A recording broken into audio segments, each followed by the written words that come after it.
Alors, rebonjour Benoît. Bonjour Louis. Alors, comme vous le savez, le premier podcast est déjà fait. J'espère que vous l'avez aimé. Nous allons en produire beaucoup d'autres, là. Euh, Aujourd'hui, nous allons parler de l'origine et l'année de naissance de Madeleine Boucher, l'épouse de Louis Wood. C'est ça, Benoît? C'est en plein ça. Bonjour à tous. Alors, si les informations étaient plutôt rares pour Louis Hood en raison de l'absence de son certificat de naissance, puis d'informations, disons, sur sa famille immédiate, ce n'est pas le cas pour Madeleine Boucher. Alors, notons tout d'abord que Madeleine Boucher est née à Québec, par opposition à Louis Hood qui est né en France. Elle était originaire de Québec, c'est-à-dire que ce sont ses parents qui provenaient de France, qui ont émigré avant elle, évidemment. Donc, ses parents, qui sont Marin Boucher et Perrine Mallet, sont originaires du Perche, tout comme l'était Louis Hood. Ils sont originaires de Saint-Langis-les-Mortagnes. Alors, c'est une petite commune qui est à une quarantaine de kilomètres de Manou et qui est un peu au sud de Tourouve, qui était l'espèce de point central pour les immigrants percherons qui se dirigeaient vers la Nouvelle-France. On peut voir, c'est-à-dire la maison où a vécu Marin Boucher avec son épouse Perrine Mallet. Maison qui existe encore. La maison existe toujours, OK. effectivement. Marin s'est marié à 2 reprises. Il a eu 2 vies, pour ainsi dire. Il avait comme première épouse Julienne Barry, avec qui il a eu 7 enfants, dont un seul a survécu.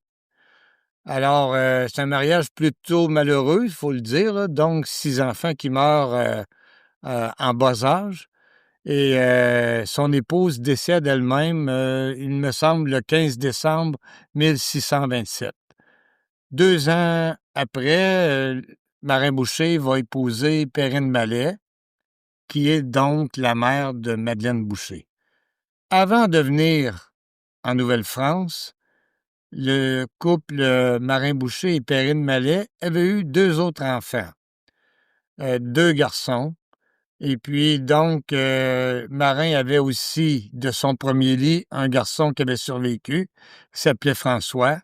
Alors, en 1634, ce couple décide de refaire sa vie en Nouvelle-France et ils émigrent avec leurs 3 enfants, les 2 garçons que Perrine a eus en France et François, le fils du premier lit de Marin Boucher.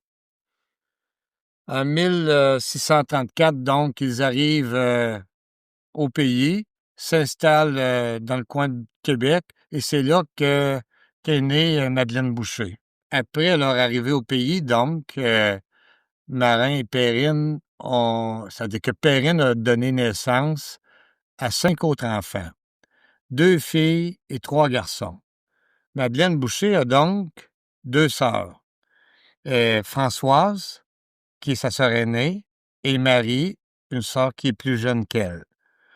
Et ces 3 filles-là, les 3 sœurs Boucher, ça peut être des informations assez pertinentes. Vous allez voir qu'elles se sont mariées toutes les 3 très jeunes. Françoise, l'aînée, s'est mariée à l'âge de 14 ans avec un certain Jean Plante, et ils sont les ancêtres de tous les Plantes d'Amérique. Madeleine a donc épousé Louis Hood à l'âge de 13 ans et demi.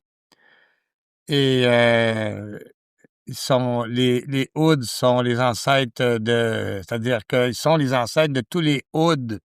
Et là, il y a plusieurs variantes de noms, là.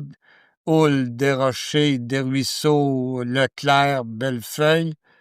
Tous ceux-là sont des descendants de Louis Hood. Et enfin, Marie Boucher, la sœur la plus jeune, a épousé Charles Godin à l'âge de 12 ans et 8 mois. Alors, on se mariait jeune chez les filles. Ça passerait mal aujourd'hui. On se mariait vraiment jeune chez les filles Boucher. Excusez, je ris, mais c'était la coutume à l'époque. c'est-à-dire que c'était pas... Pas une coutume, mais c'était fréquent. C'est ça. Ça arrivait quand même assez fréquemment. D'ailleurs, l'épouse de Samuel de Champlain quand le mariage de Samuel de Champlain avec Hélène Boulay, elle avait 12 ans. Donc, c'est ça. C'était des choses qui étaient plus normales. Et une chose qui explique ça, c'est que à cette époque-là, parce qu'on est avant l'arrivée des filles du roi, et donc, à cette époque-là, il y a au pays une femme pour 7 hommes. Ce qui veut dire que, évidemment, les épouses étaient rares et elles étaient très convoitées, on va dire. Donc, c'est comme ça là, que les filles se mariaient relativement jeunes et avec des hommes qui étaient toujours pas mal plus âgés qu'eux. Alors, cette situation-là va se normaliser après l'arrivée, c'est-à-dire qu'il va y avoir des mariages là, à des âges un peu plus raisonnables, on va dire, après l'arrivée des filles du roi, euh, ça se passe entre 1663 et 1673. Alors, ça mettrait fin à notre deuxième podcast, celui sur l'origine de Madeleine Boucher et son année de naissance. Et le prochain podcast, ben, on vous entretiendra de l'arrivée au pays de Louis Hood. Oh, là, c'est important. Là, c'est important. Il y a eu beaucoup de discussions là-dessus, mais Oui. encore une fois, Benoît va vous démontrer que l'année n'est pas tout à fait ce que l'on croit. Au prochain podcast. À la prochaine!